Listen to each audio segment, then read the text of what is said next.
अस्सलामु अलैकुम वरहमतुल्लाहि वबरकातुहू। एक सवाल ये पूछा गया है कि अगर कोई शख्स गुस्ल खाने के अंदर मुकम्मल कपड़े उतार कर गुस्ल करता है तो क्या इससे उसका वज़ू हो जाएगा? क्या इस वज़ू से वो नमाज़ पढ़ सकता है या नमाज़ पढ़ने के लिए उसको दोबारा वज़ू करना पड़ेगा? इस हवाले से शरई तौर पर हुक्म क्या है, आइए हम इस मसले के हवाले से जानते हैं। सबसे पहले हम वज़ू के फ़राइज़ के हवाले से जान लेते हैं कि वज़ू में कितने फ़र्ज़ हैं। तो याद रखिएगा, वज़ू में 4 फ़राइज़ हैं। नंबर 1 पर चेहरा धोना, पेशानी के बालों से लेकर ठोड़ी के नीचे तक, और नंबर 2 पर अपने दोनों हाथों को कोहनियों समेत धोना, नंबर 3 पर चौथाई सर का मसा करना, और नंबर 4 पर अपने दोनों पाँव को टखनों समेत धोना। ये वज़ू के 4 फ़राइज़ हैं। अगर आप इनको अदा कर लेते हैं, इन पर पानी बह जाता है तो आपका वज़ू हो जाता है।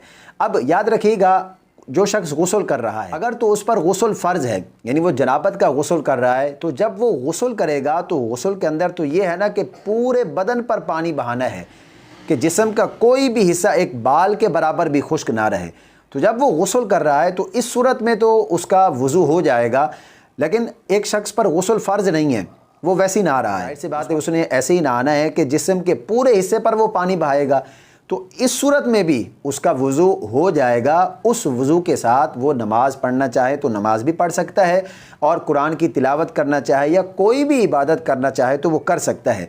बाज़ लोग इस गलत फ़हमी के अंदर मुब्तला हैं कि अगर बंदा जो है वो बरना हो जाए, कपड़े उतार ले, तो इससे वज़ू टूट जाता है, इससे वज़ू बाकी नहीं रहता। आपने नमाज़ पढ़नी है तो आपको दोबारा वज़ू करना पड़ेगा। ये बहुत बड़ी गलतफ़हमी लोगों में पाई जाती है। वज़ू किन चीज़ों से टूट जाता है और किन चीज़ों से नहीं टूटता, इस पर ऑलरेडी एक वीडियो हमारे YouTube चैनल पर मौजूद है, उसका लिंक आपको डिस्क्रिप्शन के अंदर मिल जाएगा।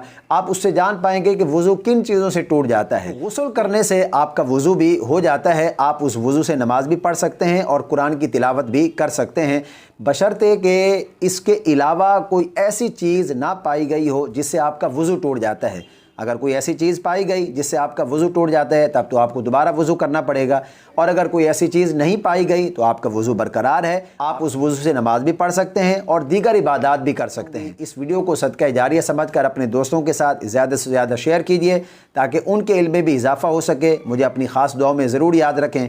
अल्लाह पाक हम सबको सही मानों में दीन की समझ अता फ़रमाए।